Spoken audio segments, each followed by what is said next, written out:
Thank you for joining me on this freezing night, well, certainly in London anyway. My name is Mike Hamilton from Trade the Easy Way, and I'm just going to share with you my views on what to expect in the near future, particularly on the FTSE.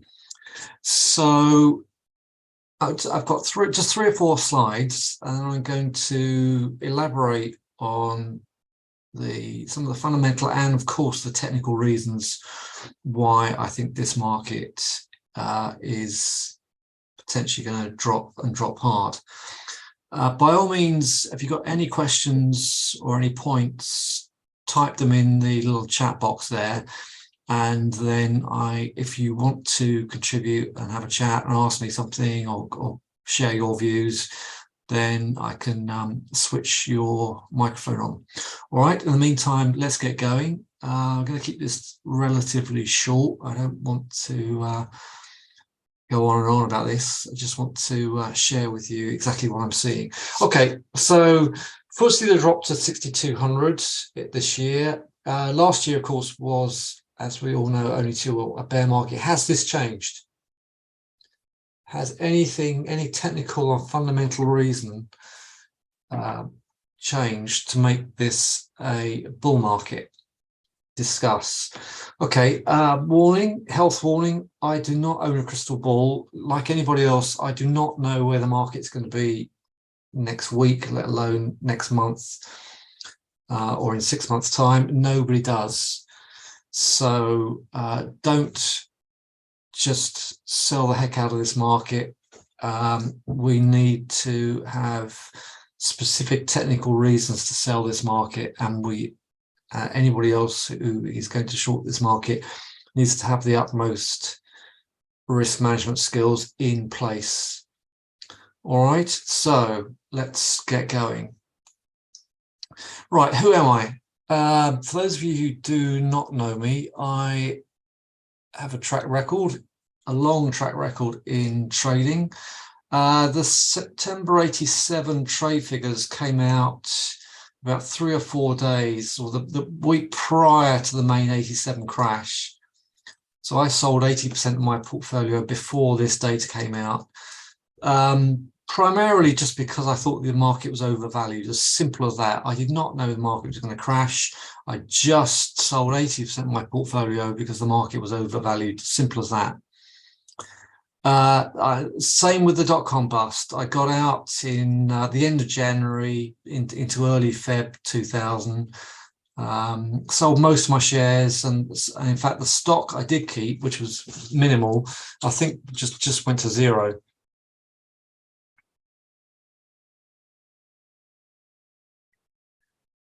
Can anybody else not see the screen? Can anybody else not see the screen? So I presume everybody else can see the screen. Is that correct? Can the rest of you see the screen?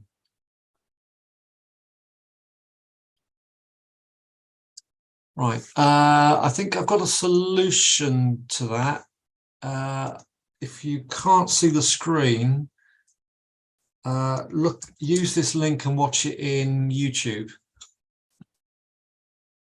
Right. I'll carry on. So property, yeah, I had a bet with a lawyer in February 2007. He bet me that I said there's going to be a property crash, and he got very, very upset because his firm, which is quite substantial, was about 60% property. So he got very upset, and he insisted we have a bet. I did sell. I had property on the South Bank at the time, which I ditched got rid of most of it by 2007.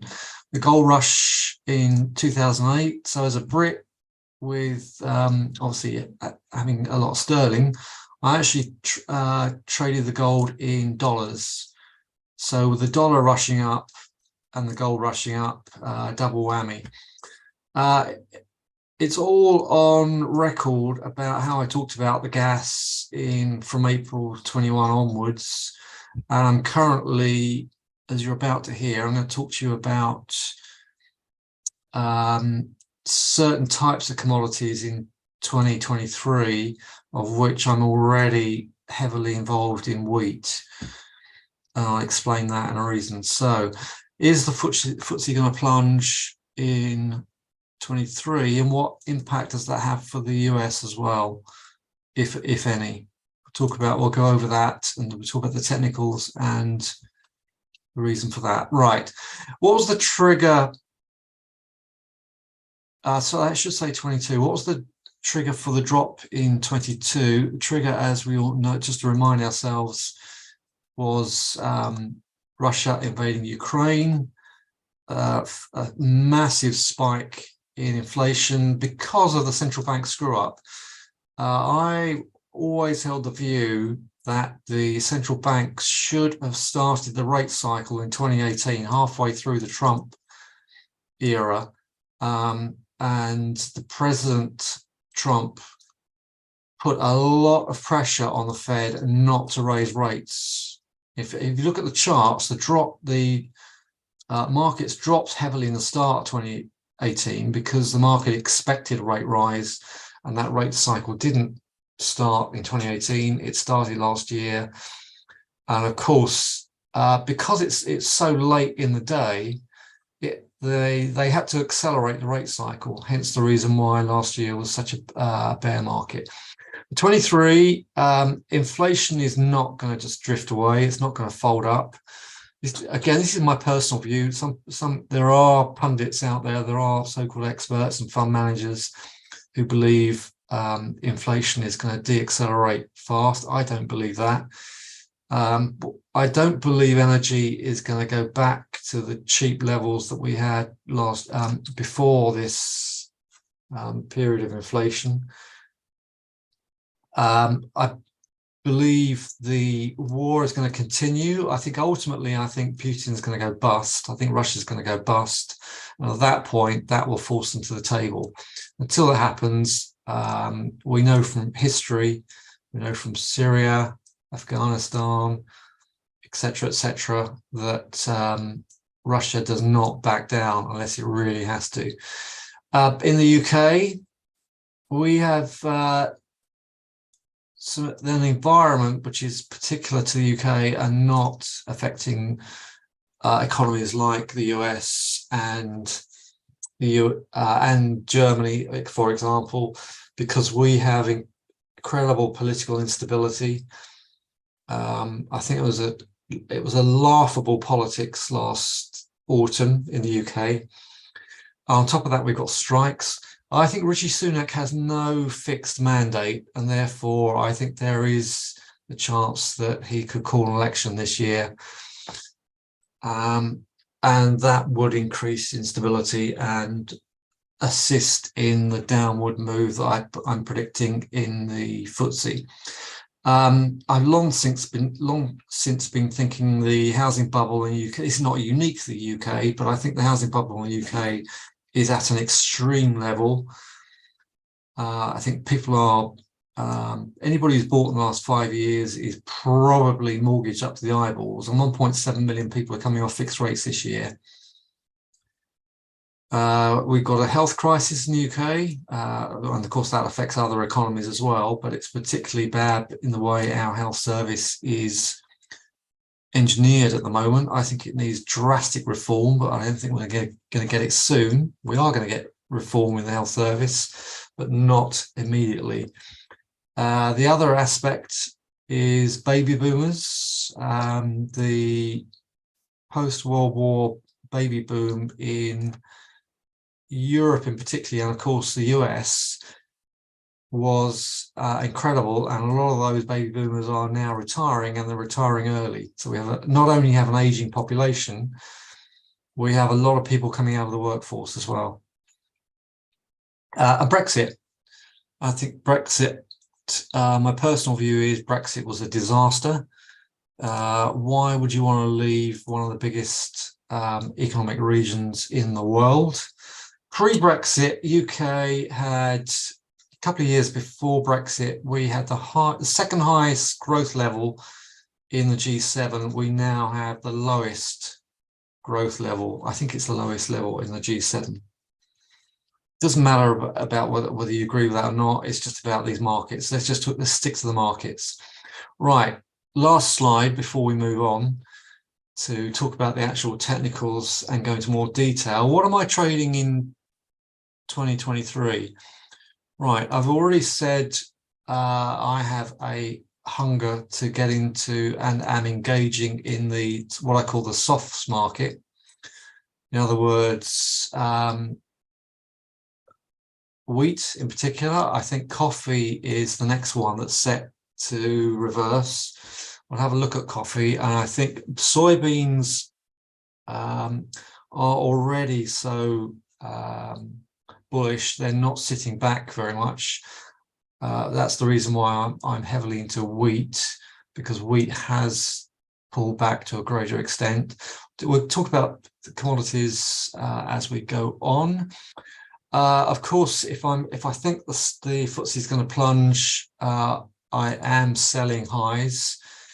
Any high that does not pan out and stops me out will force me to sit on my hands. I shorted the FTSE when we got a significant lower close last week. I suffered a small loss as I got out. I am now today short the FTSE again. I actually shorted a couple of times. The first time I took profits, so I got back in the second time using those profits. My exposure on the short side of the FTSE is actually, because I'm using profits already from today, is very limited. And that's typically how I like to short. If I'm going to short, I'm not going to go, I'm not going to put my house on the line. I'm not going to put any significant part of my portfolio on the line. In fact, far from it. My aim is to reduce my risk throughout the process. So if I'm right, and I don't know if I'm going to be right, nobody knows if the FTSE is going to plunge. If I'm right and the FTSE continues on a journey on the downside, I will hold a core position and I will add to it. I'm not going to sit there going all in, all out. I will sit on a core position. I will add to it on pullbacks. So again, I'll go over that. If we've got time today, I'll go over that. I'm already nearly 15 minutes into this. I have been bear raiding retailers last year. I will start doing that again this year. What's bear raiding? Bear raiding is where, well, simply just selling highs. It's just a slightly elaborate name for selling any rallies in particularly bricks and mortar retailers, but also consumer discretionary. And like I said, I think the housing market is going to tip up. I think that one of the problems with the housing market is that a lot of people who've bought over the last 5 years, or maybe even you could go far back as 10, a lot of people who have been coming into the housing market don't have an experience of a housing downturn. I think a lot of people assume that the housing market's just going to go one way. Right. So safe havens in a bear market, the safe havens are bonds and gold. Gold is obviously on a decent streak. Will it continue? I don't know, but I will be buying pullbacks. I will be buying miners. I continue buying miners, I should say. I have been buying miners last year. And I will continue to buy miners this year. I'm also buying healthcare in the UK and the US. I like Medtronic, I like Pfizer. I like all these good stocks with good balance sheets, with good cash generating markets. And on top of all that, despite my pessimism, despite my bearishness on this market, I am already plotting what I'm going to do when this is all over. So I'm already looking ahead and scanning and setting up watch lists for artificial stocks in artificial intelligence, battery storage, and blockchain. In those of you who know me well, I talked about in November 21, I suggested that Bitcoin was going to backfill, and that was right. I was spot on. I pretty much got that pip for pip. Took a lot of abuse at the time, but yeah, that worked out well. Mainly because there were any market that accelerates at great speed generally boomerangs back to the breakout area. For several reasons. If a lot of traders miss out on a very fast accelerating market, then the market tends to just run out of steam and comes back and finds the breakout area and then potentially starts it all over again. I think Bitcoin could go as low as 6,000 or 8,000. But there are some signs that it's picking up. I think, like any other market, I think that Bitcoin needs a bullish environment. Of course, at the moment, we've obviously seen a good move out of last autumn into the normal Christmas rally and continuation into January. Right, we'll come into that in more detail in a minute. So let me just go over some of the points I've made in those 3-4 slides.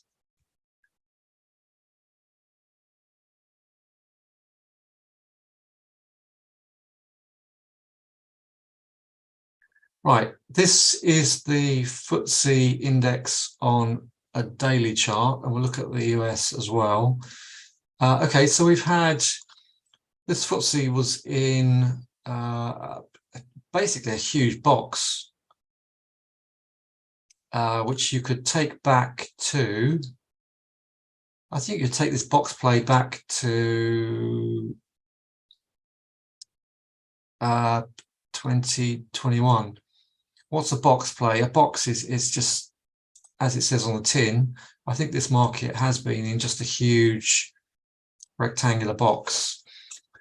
Typically with a box play, if it is going to break up, you'll find it coming off main support about 2/3 of the way down.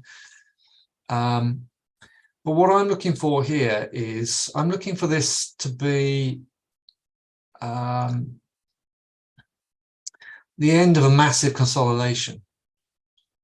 So a box play is another a term for a consolidation, a period of consolidation. Consolidation is normally over once the consolidation box is broken.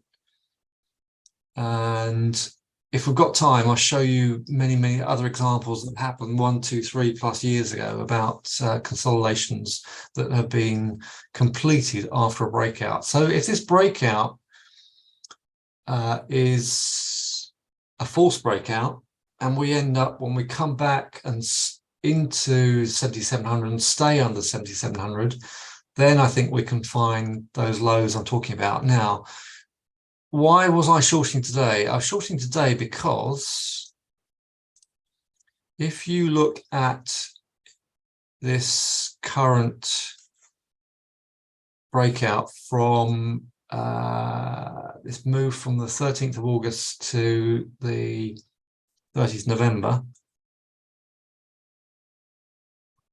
you'll see that we are already at an extension.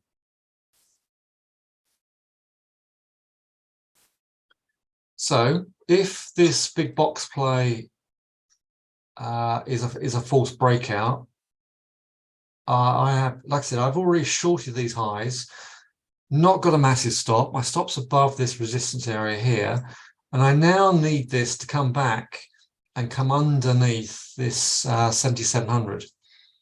If that does not happen and I get stopped out and this stays up here and runs to 8,000 or 8,200, I ain't going to keep shorting it. Like I said, I've got limited risk on this initial short here. If this starts to fall underneath 1,700, I will short 7,700. I will start shorting 7,700, and I will scale in and out. So I keep my core position So I'm going to keep this position, assuming the market lets me stay in it. I will, if we do start dropping under these levels here, I will short any pullback. And I will scale in and out and see if that works out. But like I said, if this stays above, so the bullish scenario is this breaks up above this 7,800, stays here, and then goes as far as 8,000, and goes as far as 882. Then the whole short is scrubbed, and I'll rethink. But all the time I've got evidence that we can short here. We're coming up on lower volume. Okay, it's only the start of the week. We've got a lot of data to come out. In fact, we've got Chinese GDP before the markets open tomorrow. So let's just see if that has an impact on this and starts the decline I'm anticipating. Further technical evidence is this. If we look at the weekly chart. So I've got a high here in 2018 of 7,900.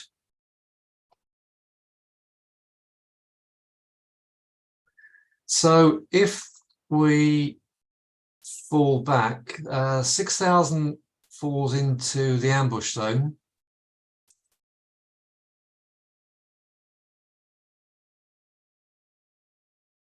Ambush zone is a term related to these fib ratios that we use. So any fallback, the 6,000 would take us back into November 2020. You can see the chart pattern here at the moment is we've broken up out of this. In fact, let me get rid of the fibs for a moment.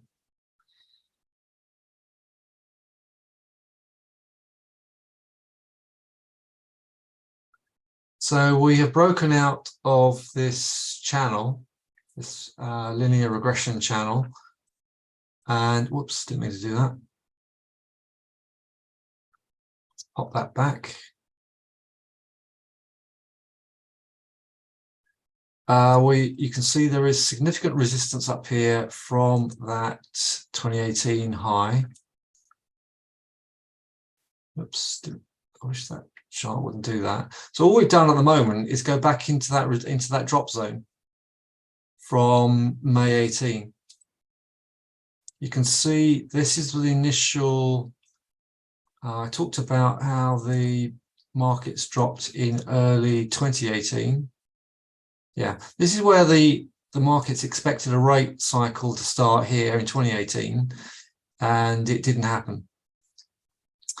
So here's the rate cycle starting in 22. Let's pull it back to 6,700, and now we're sitting up here. So, like I said, what I don't want to do is get short and stay short all the time this is holding up. So that's why I'm using risk management skills, my risk management strategy, to sell into this sell zone, but get out with very limited losses if I'm wrong.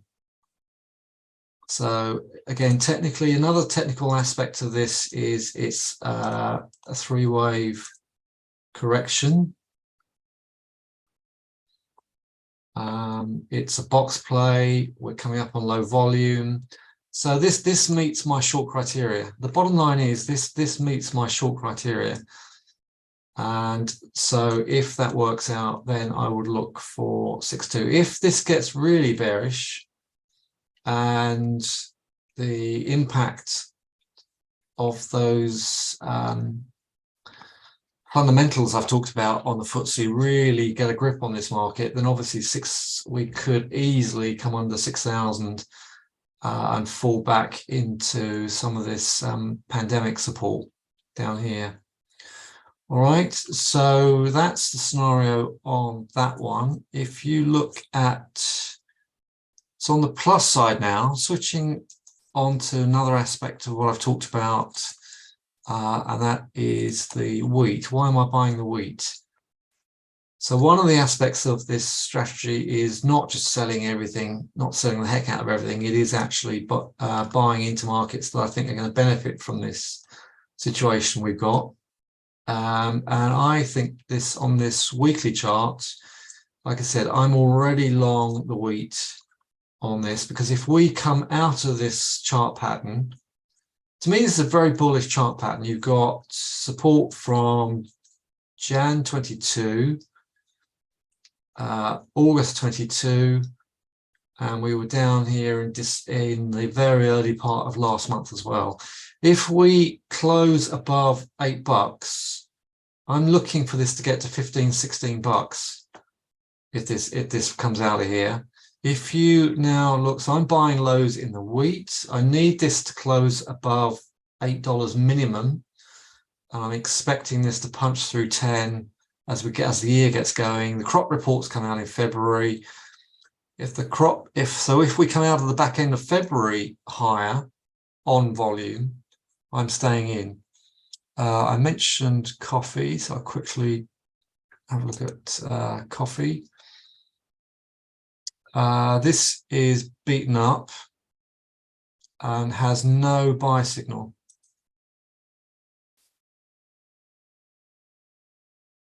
Just make sure I've got the right chart here. Yes, I have. So I'm not touching coffee at the moment. This is just something I'm stalking. So the fibs. So if this coffee chart starts to close back above this 150, then I'm getting in. At the moment, we're coming down on volume, so it's very bearish. There is no buy signal on the coffee. I am not buying coffee right now. However, I will be watching that very closely. And moving on, anything you want to look at? Let's go back to the indices a second and just have a look at the US. Let's have a look at the S&Ps. Yeah, the S&Ps, as I'm sure anybody who's done their preparation on the S&Ps will have a very similar chart. I'm sure I've seen similar charts on this posted by a few other people. Right, so we've got 2022 trend line. We are just narrowly above the 22 trend line on this weekly chart. We're coming up on volume. So if we can hold this, if we can break through this 4,000, I think we'll see 4,200 fairly quickly. If we can sustain 4.2, then we could go and find 4.5. However, if at any time in the immediate week or weeks we close back underneath this 4,000, then this could equally tip over as well. Earnings season, we've got Goldman Sachs earnings tomorrow, as I think we've got a few banks as well, but the one to note is Goldman's. So what happens into tomorrow could be an early indication of the earnings season getting underway in the US. In fact, that's something that's actually missing from my slide. I think one of the key aspects of certainly the FTSE demise is going to be an earnings recession. So I'm predicting earning levels and P ratios are going to fall off once we get the UK earnings season underway as well. All right. Things like oil's interesting. There is a lot of theory out there that the price of oil has peaked in 2019. We've got a huge drive towards electric vehicles now. Electric car sales are climbing nicely. On the whole, that is, not right now, but overall. So there is a suggestion that this oil has peaked. We're getting a series of lower highs. So if the oil stays underneath this 80, this already could fall back to at least 67 and potentially closer to 50. Just something to watch. Now if that scenario plays out, that could scupper my FTSE theory, because a weak oil might support higher prices in the markets. All right, just something to watch out for. That's just one of the proxies to watch out for. Let's look at the dollar.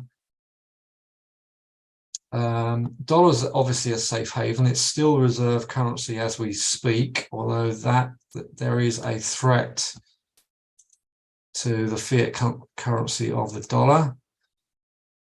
I've forgotten how many trillions of dollars they're in debt at the moment. Well, all of the developed countries are underwater, but some are more underwater than others.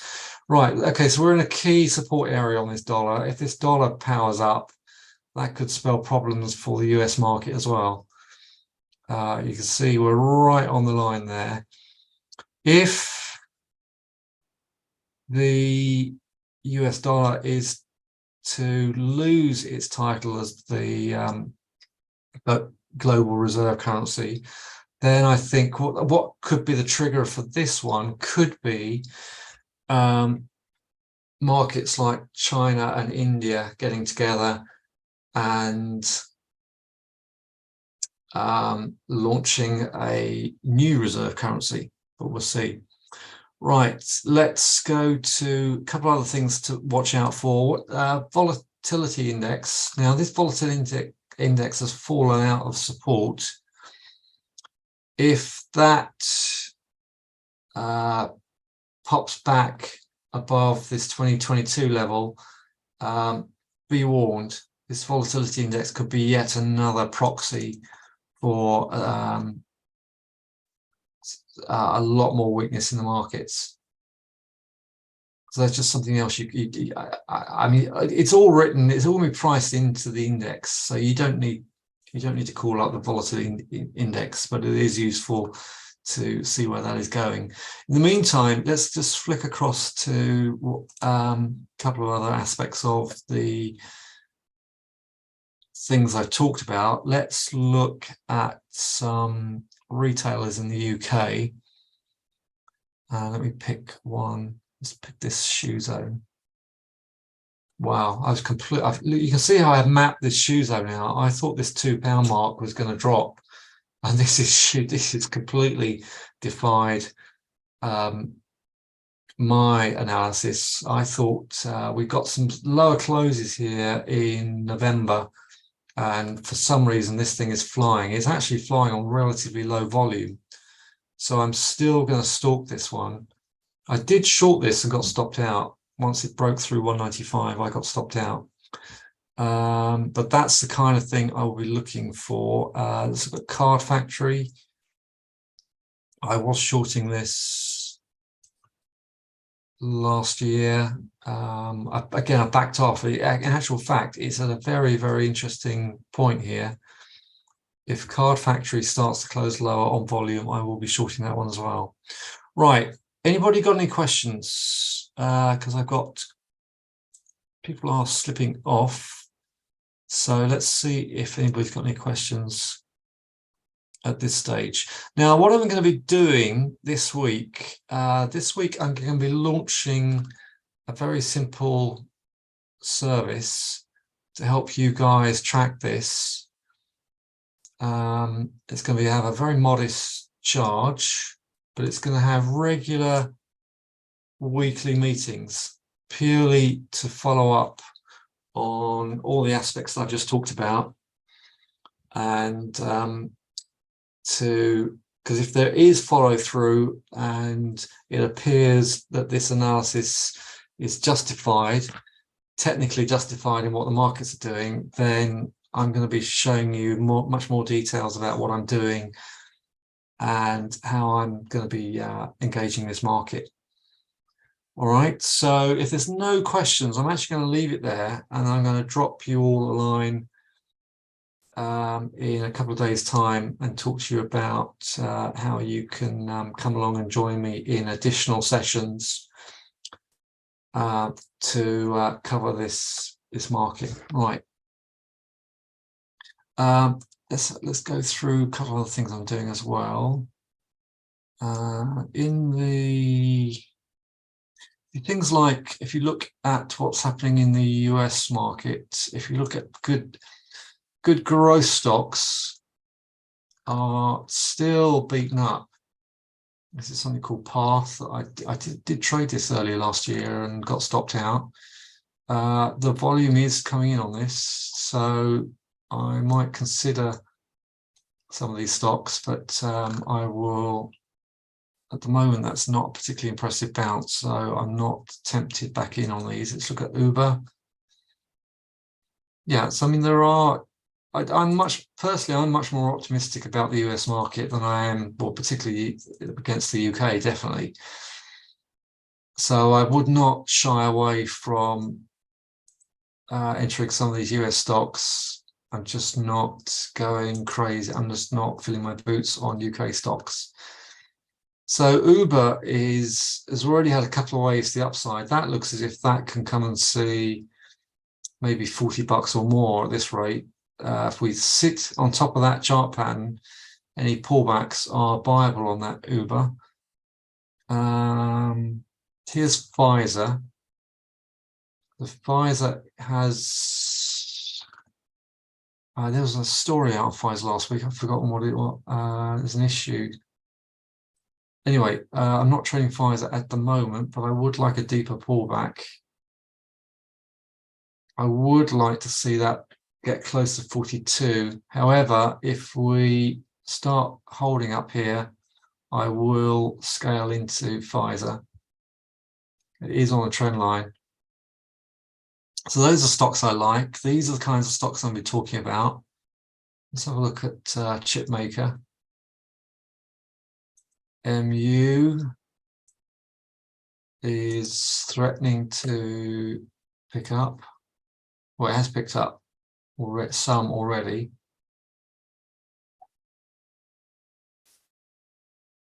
So volumes are improving on these. So I think this could be worth a pullback into that early January support. But I'm just not filling my boots. So I would be tempted into some of these tech stocks and growth stocks, but my main focus at the moment is on what this FTSE is doing and what commodities are doing short term.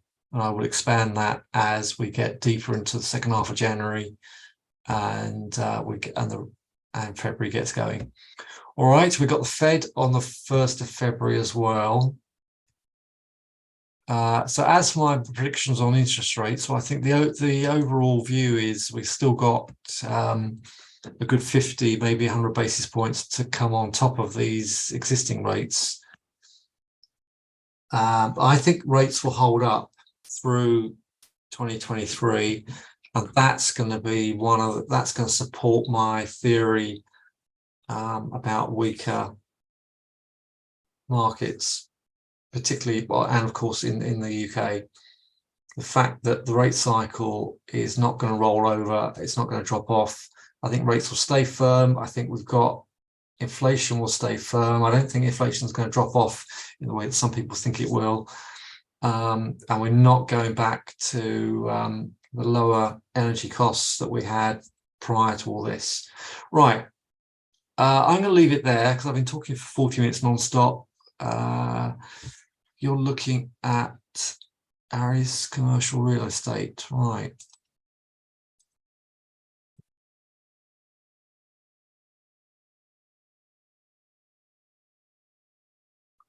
Is that ARCC?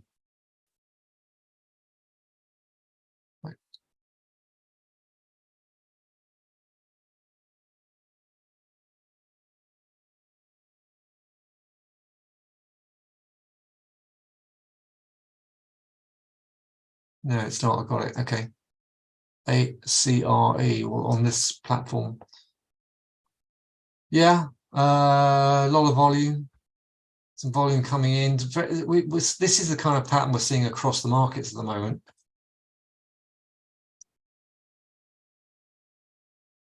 So we've got a higher low down here back end of last year. A lot of resistance up here. So it's already coming into the top of this little channel. It's not a sector I like, not a sector I'm investing in. It's also quite high as well. It's got a huge chunk of resistance up there at 14. I think it's got legs, but it's not for me. Anything else you're looking at? Interesting. Yeah, I am holding some stocks in the UK. I'm actually holding Rolls-Royce, would you believe it? Let's look at Rolls-Royce. I'm probably not going to be holding it for much longer at this rate. IAG, okay.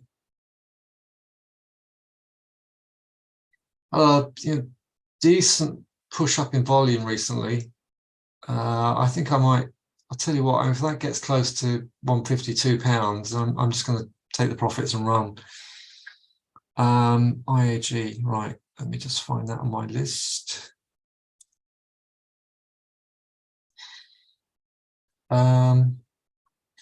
Yeah, I mean, the volumes in the airline industry are recovering, but they're some way off pre-pandemic lows, as I'm sure you know only too well. Yeah, so 91 got bought in October. So we look as if we could see £2 is the obvious resistance level, and 220 is the major fib ratio level. Yeah, I mean, it's got legs. Again, I've still well clear of this sector. I haven't engaged in this sector for well, certainly since early 2020. So any pullbacks, are you in this? But any pullbacks to 146, 145,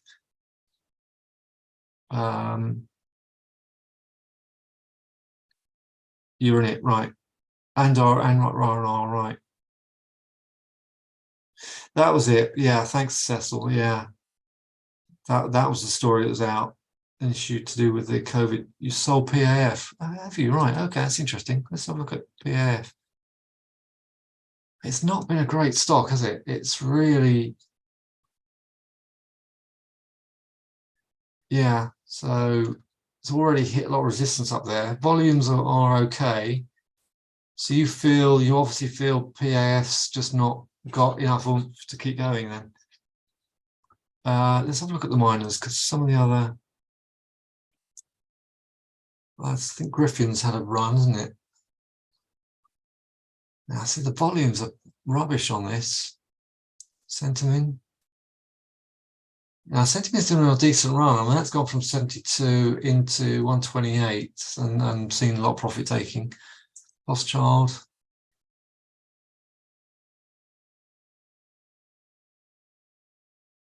Yeah, I mean, these miners are not great. They're slow. Right.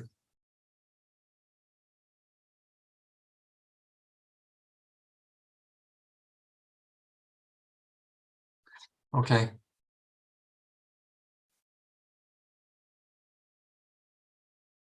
Brilliant. All right. Well, listen, stay tuned for developments this week, next couple of days. Yeah, see, this US miner has done. I wonder why you charge 20% on one then. Strange. This gold miner in the US had a good move off of 342 on volume. Again, yeah, they're all hitting resistance at the moment. Well, I say they all, the ones we looked at are hitting resistance. And so I think silver's got a great future. I think this CDE in silver,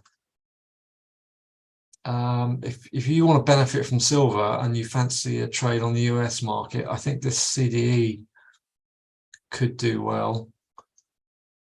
Try and get 340, 345 if you can. Brilliant. Thanks for your company, guys. And I will be in touch in the next couple of days. Thanks. Bye, everybody.